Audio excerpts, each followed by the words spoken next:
আসসালামু আলাইকুম। কানাডায় ইমিগ্রেশনের যত রকমের প্রোগ্রাম আছে, ফেডারেল গভর্নমেন্টের প্রোগ্রাম, প্রভিন্সিয়াল গভর্নমেন্টের প্রোগ্রাম, টেম্পোরারি প্রোগ্রাম যেমন ওয়ার্ক পারমিট, স্টাডি পারমিট, এই সব রকমের প্রোগ্রামের মধ্যে সবচাইতে ভালো প্রোগ্রাম হচ্ছে express entry. Express entry in itself is not a programme, আপনারা জানেন এটা একটা সিস্টেম যার আন্ডারে বেশ কিছু প্রোগ্রাম আছে, যেমন federal skilled worker, federal skilled trade, এছাড়া আছে সিইসি ক্লাস। সো যত যত রকমের প্রোগ্রাম আছে, এক্সপ্রেস এন্ট্রি স্ট্রিমটা হচ্ছে চিপেস্ট, ফাস্টেস্ট এবং most straightforward programme. Because express entry একটা ফেডারেল গভর্নমেন্টের প্রোগ্রাম, প্রভিন্স হয়ে আসতে হয় না, ডিরেক্টলি পিআর এর আবেদন করা যায়। তো এই প্রোগ্রামটা আপনারা জানেন যে একটা স্কোর বেসড প্রোগ্রাম, এবং সিআরএস বা কম্প্রিহেন্সিভ র্যাঙ্কিং সিস্টেমে যার স্কোর যত বেশি তার জন্য সম্ভাবনা তত বেশি। এখন এই সিআরএস ক্যালকুলেশনটা আজকে আপনাদের সাথে শেয়ার করব। আমরা ডেফিনেটলি গুগল থেকে শুরু করতে পারি। গুগলে গিয়ে লিখবো সিআরএস টুল এবং লিখে এন্টার করলে কম্প্রিহেন্সিভ র্যাঙ্কিং সিস্টেম বা সিআরএস টুল এটা চলে আসে। লিঙ্কটা আপনারা খেয়াল করবেন যে এটা canada.ca এর ওয়েবসাইট।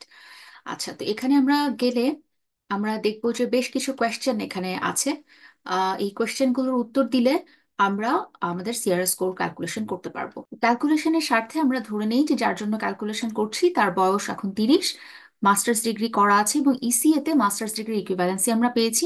এক্সপিরিয়েন্স 3 বছরের আছে কাজের, এবং এটা এনওসি 0, 1, 2, 3 ক্যাটাগরি। আপনারা জানেন যে টিআর 4 বা 5 এর এক্সপিরিয়েন্স আসলে এক্সপ্রেস এন্ট্রির জন্য কাউন্টেবল না।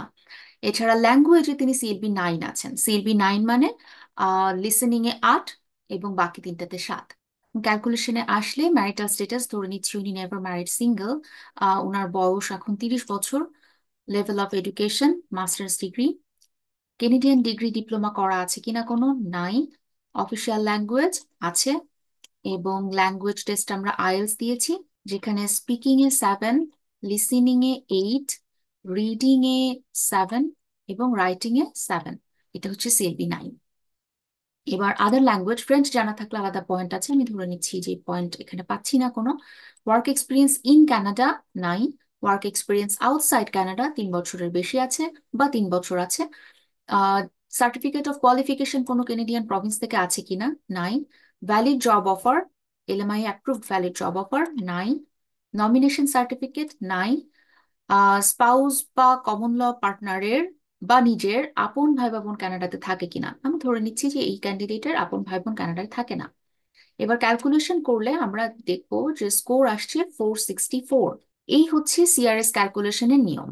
এখানে আমরা যে কোনো উত্তর যদি পরিবর্তন করি, তাহলে সেই অনুযায়ী আমাদের পয়েন্ট ওঠানামা করবে, বাড়বে বা কমবে। তো আপনার স্কোর যদি এরকম 450-এর আশেপাশে থাকে, এবং ক্ষেত্র বিশেষে কোনো কোনো এনওসির জন্য আমরা জানি যে কাট অফ স্কোর অনেক আরেকটু লোয়ারও নামছে, 420+ একটা যদি স্কোর কারো থাকে, এবং তার এনওসিটা যদি 6টা ক্যাটাগরির মধ্যে ইনক্লুডেড থাকে, তাহলে তার জন্য কিন্তু এক্সপ্রেস এন্ট্রি একটা চমৎকার প্রোগ্রাম। 6টা ক্যাটাগরি নিয়ে আমরা আগে আলোচনা করেছি, চাইলে দেখে নিতে পারেন ভিডিওগুলো। 6টা ক্যাটাগরি হচ্ছে হেলথ কেয়ার, স্টেম বা science, technology, engineering, math, transport, trade, এছাড়া আছে এগ্রিকালচার এবং ফ্রেঞ্চ ক্যাটাগরি। সো এই 6টা ক্যাটাগরির মধ্যে কোনোটার মধ্যে যদি আপনার এনওসি মিলে যায়, 80-র উপরে এনওসি আছে এর মধ্যে, এই 6টা ক্যাটাগরির মধ্যে, তো কোনোটা যদি আপনার সাথে ম্যাচ করে এবং আপনার সিআরএস স্কোর এরকম 450, 420+ এরকম হয়, তাহলে আপনি নির্দ্বিধায় এক্সপ্রেস এন্ট্রি প্রোফাইল লঞ্চ করতে পারেন। এবং লঞ্চিং এ কোনো সহযোগিতার দরকার হলে অবশ্যই এমজিকে সাথে যোগাযোগ করতে পারেন। আমি আরসিআইসি হিসেবে আপনাকে রিপ্রেজেন্ট করে আপনার প্রোফাইলটা লঞ্চ করে দিব ইনশাল্লাহ। ভালো থাকবেন। আল্লাহ হাফিজ।